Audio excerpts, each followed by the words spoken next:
Assalamualaikum warahmatullahi wabarakatuh.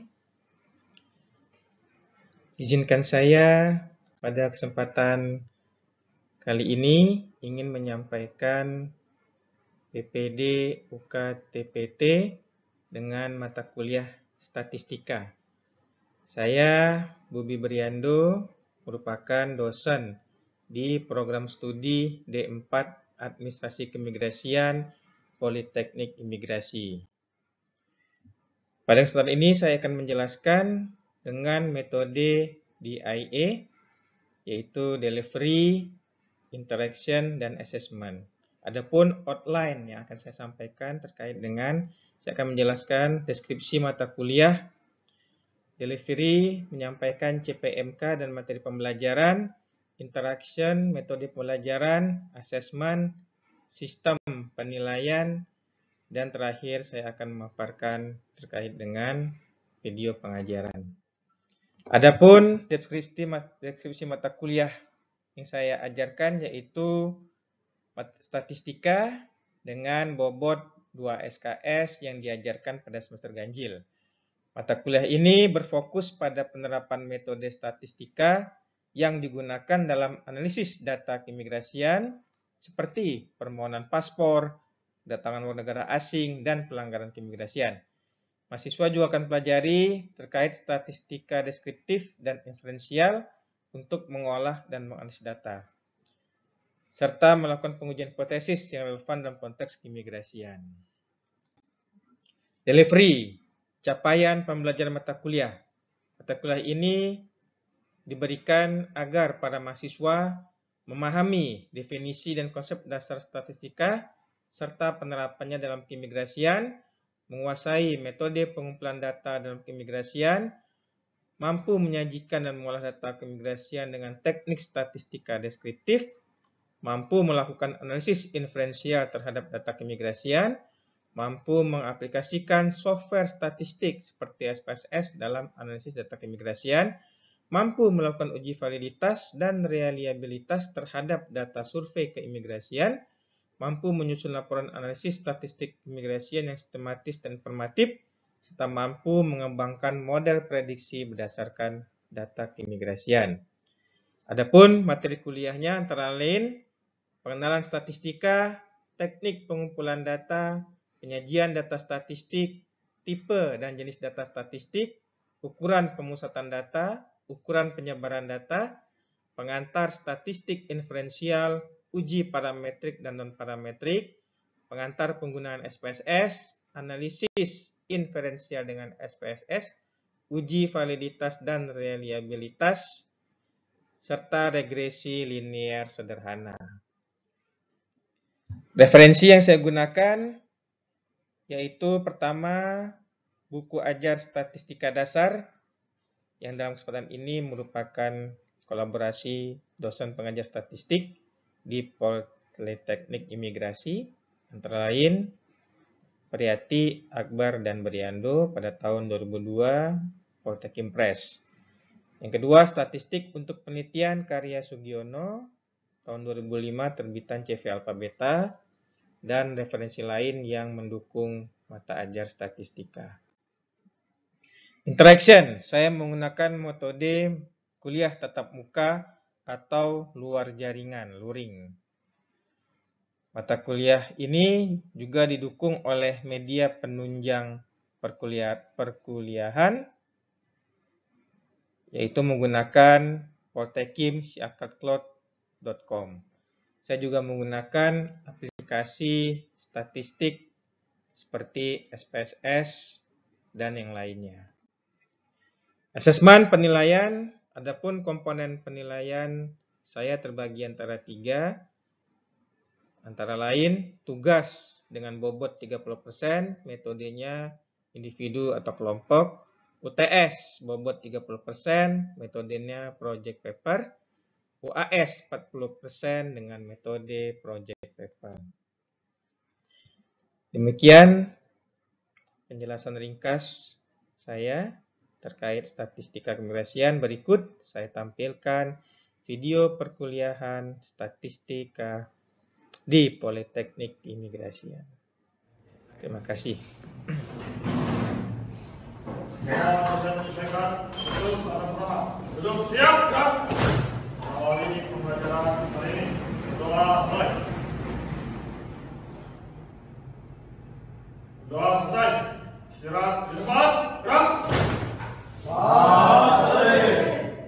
Oke, rekan semuanya, selamat sore. Tetap semangat ya. Kabar gimana adik-adik sore hari ini? Adik-adik, kita mungkin sore hari ini akan pelajari statistik, ya.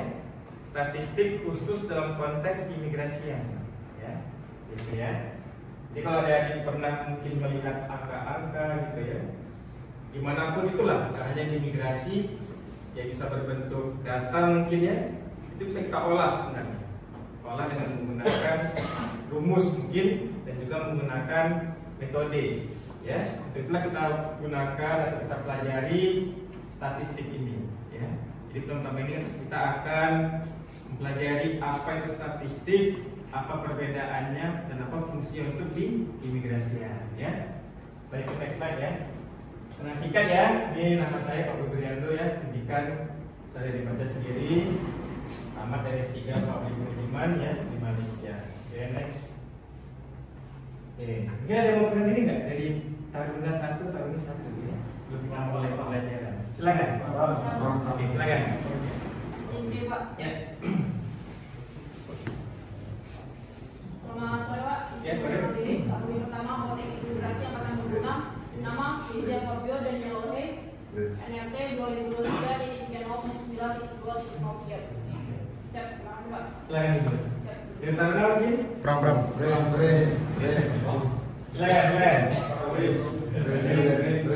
Ayo. Sudah banyak kita kamera ini. Ya, silakan.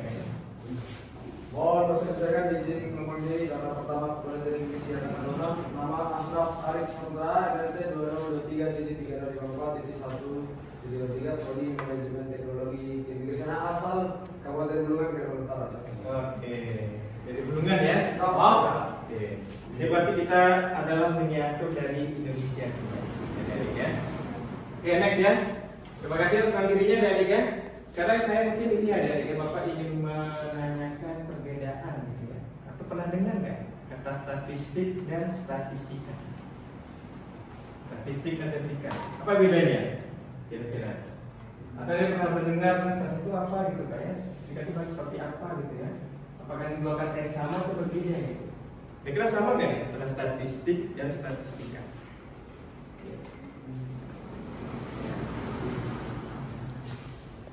Sama ya? Oh, ada yang sama ya, nggak masalah ya? Bisa sama, mungkin bisa berbeda ya. Jadi itu kita bisa membaca keduanya itu mungkin statistik itu adalah sama dengan statistika. Itu kita enter. Oke tadi ya. Ini menurut para ahli ya guys. Jadi kalau statistik itu dia ternyata berasal dari bahasa Latin ya. Status ya. Aku dalam bahasa Italia itu namanya statista ya. Nah, kalau dalam bahasa Jerman lain itu statistik itu adalah which mean as a political state. Loh, kok bisa Pak dari statistik menjadi political state? Nah, ya. Adik-adik kalau mungkin pernah melihat yang namanya polling di pemilu ya. Bisa pernah melihat juga mungkin adik-adik mungkin dilihat di TV gitu ya, ada nama itu hasil quick count ya. Itu memang pertama sekali adik-adik statistik itu digunakan adalah sebagai alat politik ya. Nah, ini menarik nih. Berarti statistik hanya sekedar angka adik-adik, dia juga bisa menjadi sebuah alat politik karena yang dihasilkan itu adalah berbentuk data ya. Jadi kalau misalnya dari kita mungkin mau pemilihan umum itu kan pasti banyak contoh daerah itu ya, mereka buat survei kan, berapa tingkat elektabilitas saya di wilayah itu. Ya, sama kayak presiden juga kan.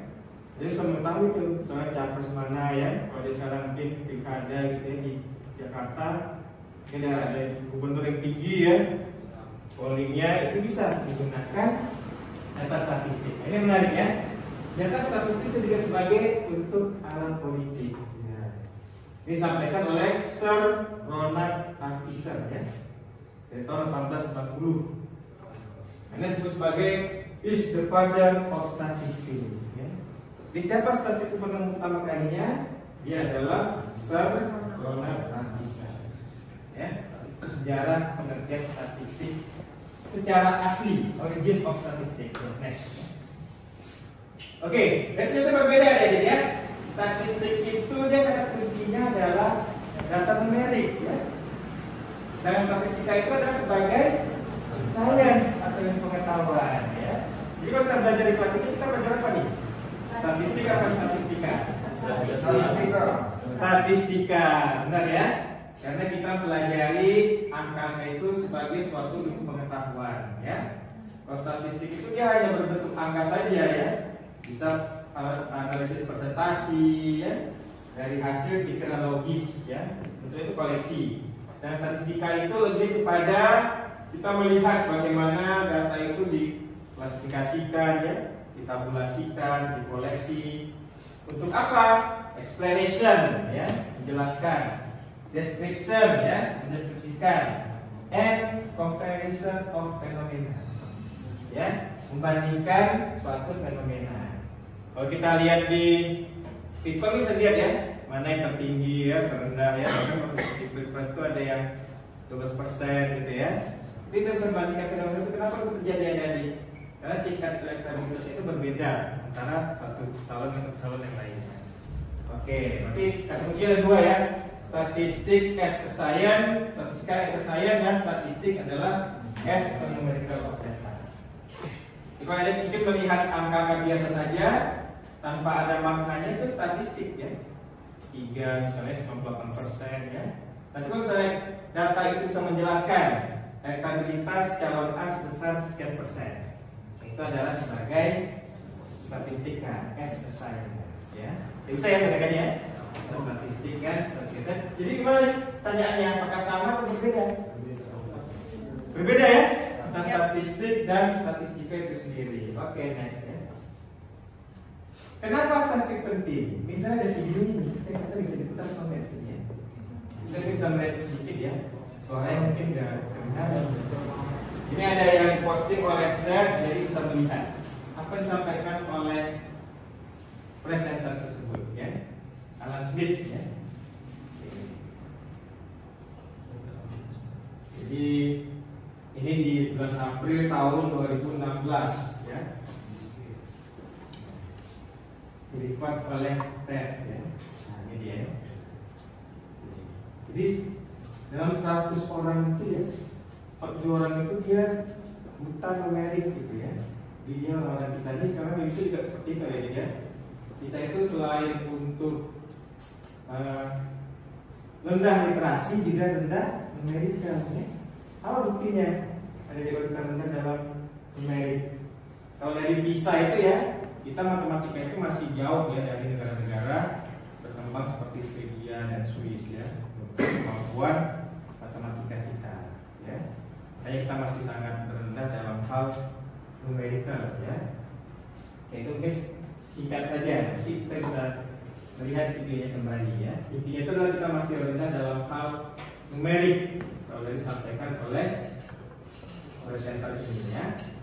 Sebenarnya apa kita supaya kita tidak buta terhadap data dan fakta. Jadi ada yang mungkin hanya mendengar katanya gitu ya. Mungkin isunya itu kita bisa bantah dengan apa? Dengan data yang valid dan kredibel dan akurat, gitu ya. Ya, jadi dari tahun saya dilihat ya, Korea juga ternyata rendah ya ini. Yang tinggi itu adalah di Amerika, ya, untuk masalah numerikal ya. Oke, tidak hanya di negara Inggris ternyata ya faktornya itu, cuma itu dia semakin tinggi tingkat numerik seseorang. Bisa lihat ya. Jadi kalau mungkin ada yang senang matematika nih, ini dari IPA semua atau di PS nih? IPA. Oh IPA. Kan sudah wajib kan sekarang matematika kan? Ada kan? Berarti nggak ada lagi perbedaan jurusan ya. Oke, jadi ada dua versi orang ya. Orang yang bisa mengerjakan hitungan angka-angka dan orang-orang yang tidak bisa menjaga masyarakat. Ya. Seperti itu. Indikasinya itu adalah kita harus melihat terhadap data dan fakta. Seperti ada yang bisa dapat isu gitu kan, ada yang bisa membantah tuh dengan data dan fakta yang ada. Itu mereka belajar statistik sebenarnya. Ya. Tanda saja ya untuk pembelajaran itu.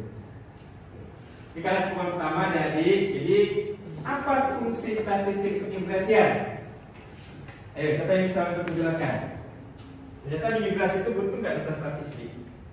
Kalau di migrasi, betul. Kenapa betul ada? Ada misalnya masuk perlintasan orang asing di Indonesia. Itu datanya bisa nggak terhitung berapa banyak orang asing yang masuk? Ya, bisa kan? Jadi statistik di migrasi itu sangat dipengaruhi oleh angka dan data. Ya. Oke, ini bisa melihat jumlah kunjungan wisatawan. Bisa nggak kita lihat dengan statistik? Kita bisa membedakan antara kunjungan laki-laki dengan perempuan. Bisa kan? Itu gunanya statistik imigrasi. Oke, next ya.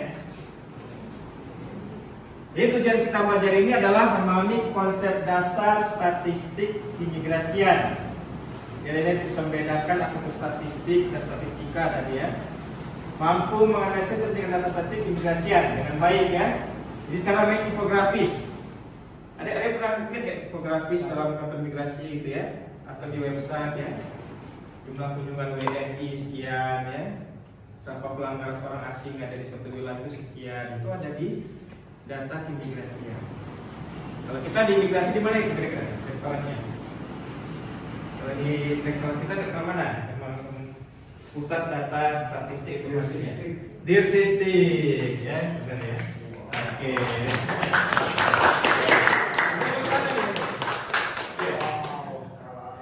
Oke, tiga mampu membuat data statistik imigrasian, laporan bulanan, semesteran, tahunan. Ini akan ngomongin di lapangan ya. Akan mendata itu berapa jumlah paspor yang diterbitkan ya, berapa jumlah paspor yang sudah expired, semua tahu dalam data statistik imigrasi ya. Next, ya ini yang pelajaran kita jadi ya, kita akan pelajari di UTS dan di UAS ya. Jadi ada konsep dasar statistik sampai UTS. Tapi setelah UAS kita akan pelajari data statistik di imigrasi. Oke, next ya.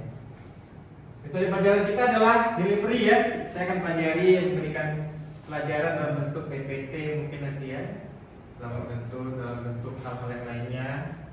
Interaktif, komunikatif ya kita. Nanti akan ada interaksi antara dosen, rekan-rekan dari saluran berkelompok, dan ada assessment untuk penilaian ya. Itu pelajaran kita. Sepakat ya? Oke, lanjut ya. Oke, untuk komponen penilaian jadi ada UAS, UTS, tugas, partisipasi, dan fungsi. Ya, 30, 30, 20, 10 dan 10. Oke, next. Komponen kelas ada ya, no excuse keterlambatan ya. Tidak masuk surat resmi, harus aktif belajar mandiri dan kita belajar secara kooperatif dan mandiri. Oke. Next. Ya ini referensi dari kan? Statistik saya pelajari atau dari saya pelajari itu dari Sugiono mungkin ya. Kalau Indonesia ada Sigel, Sigelnya Indonesia Sumanto ya. Sumanto yang peneliti ya. Online ada Gamma, SPS ya. Kita juga belajar secara proteking si akad klop ya. Nanti akan ada review individu mingguan, formatnya PDF dengan nama kelas dan Oke, next. Thank you ya. Jadi kita akan ketemu lagi di pertemuan berikutnya. Kita akan pelajari konsep statistik berikutnya, mungkin statistik inferensial dan statistik deskriptif ya. Saya akan pelajari kita berdepan. Ingat aja ya guys. Sore hari ini kita akhiri kelas kita di sore hari ini. Terima kasih. Jangan lupa untuk sadar terhadap data dan fakta ya. Numerical is important thing ya. Karena data itu sekarang menjadi mahal ya. Bahkan itu bisa dikatakan ke depan data itu akan lebih mahal daripada oil and gas ya. Jadi data mining gitu ya.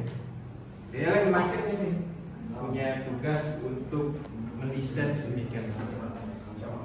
Oke, sudah semuanya ya? Siap. Oke, terima kasih segala perhatiannya. Sore ini kita akhiri dengan mengucapkan alhamdulillah alamin.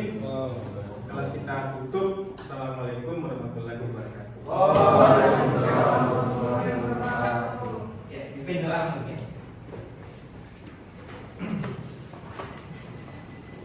Mohon saya menyesuaikan khusus pertama. Duduk siap gerak. Mengakhiri pembelajaran pada hari ini. Berdoa mulai. Berdoa selesai. Istirahat di tempat. Gerak.